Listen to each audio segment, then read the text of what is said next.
Ayan yung Twin Tower Mosque na tatabunan ng halaman. Ayan. Back entrance ng Cultural Palace. Ito. Mini vlog lang ito. Kasi ayan, separate vlog lang yan. Dito yan sa yan park. At yan, ayan park. Maliit lang na park ito. Sa likod siya ng Kindi Plaza. Actually, yung Kindi Plaza sa kabila at saka ito rin. Sa kinainan namin na Dulce Ragusa. Hi mga ka-smorgs! Ako po si Ate Mars, ang inyong Smorgasbord Pinay.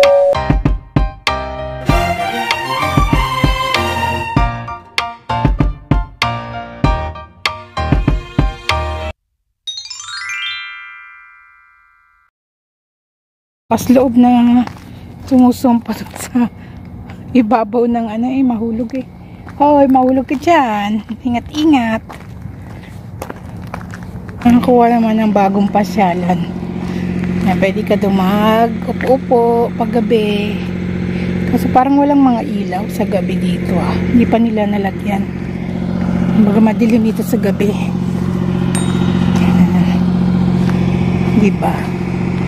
Itong puno na to, parang nakaano siya, yung matinik. Natuyan ako natinik kanina. Itong mga klase. Sakat pa naman. Ayan. Actually, ano lang din to, man-made na park. Pinagpatong-patong. Tiyaga nila, no? Diba? Ayan si Alona. Tiyaga nila magawa ng mga klase ng park. Tapos for free pa. Diba? Compared sa ibang park, pinagpaguran tapos babayaran. Ito talaga free lang. Para sa mga residente, sa mga visitors. Ayan, maliit lang yung covered ng park na may mga pwedeng upuan. Sa katagtuyot pa ngayon, maganda to pag winter na. Ayan, delikado matinik ka. Ayan, nagpipicture Merong caretaker doon. Maliit lang yung area niya, pero yung mga rock na nakaporma doon, mahaba, malawak yung malalakara mo, magdudugsong siya sa magdudugsong siya sa may Anapel Garden, which is dati nung nilakaran namin yon, hindi siya nakadugsong. So dito dinugsong na. Kung doon kadadaan sa mga bato-bato nila na ginawa. Ikutin natin ulit. Actually, another to. Kaso lang pare-pareho lang itsura. Tapos mamaya meron na siyang fountain dyan. So, ikutin muna natin ang bahagya. Dito sa loob, syempre, dahil tago, hindi siya mainit. Ayan. Dyan ka. Dadaan mamaya. Tapos patungo na naman doon sa mga pinuntahan ko kanina na puro bato. Dito mapresko kasi nakatago. Sa labas, syempre, mainit. Kaya ina-advise ko kung gusto niyo pumunta dito at mag-walking, punta kayo ng mag-winter na kayo mag-nearly sunset. Kasi hindi na super init. Diba? Tsaka ingat sa mga tinik-tinik na halaman. Masakit siya pagka pumasok sa daliri mo. Nang hindi mo na mamalayan na hawakan mo na pala. Yan, meron din palang mga ano dito. Ayan, palaruan. Maliit lang. Dito. Ayan.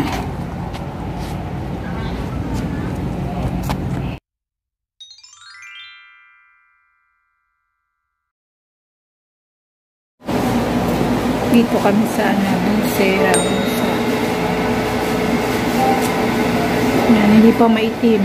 Lakad na naman ulit sa susunod na araw, itim na to.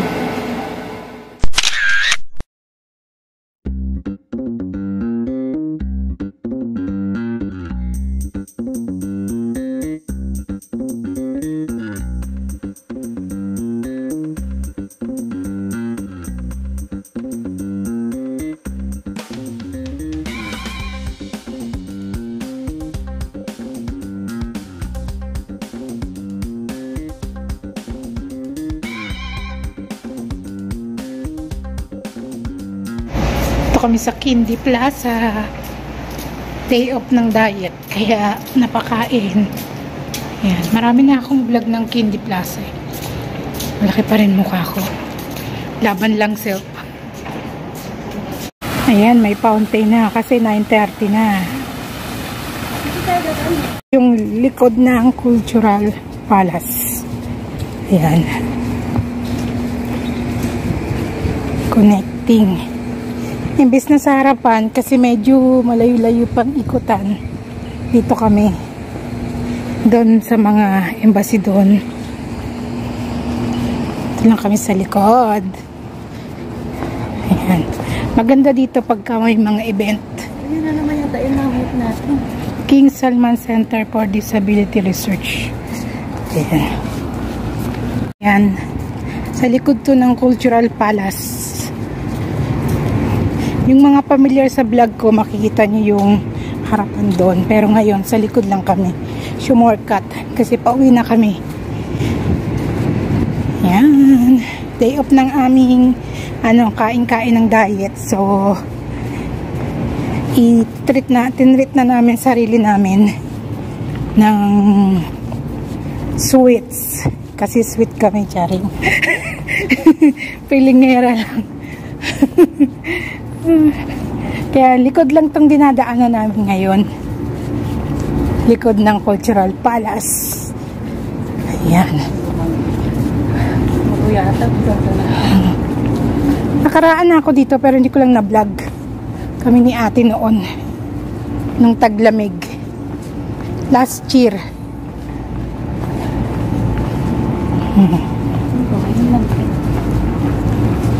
Mali. Ito na kami. Patungo na kami mamaya-maya. Sisingit na kami dyan sa... Ewan ko kung anong tawag ng park na yan. Na...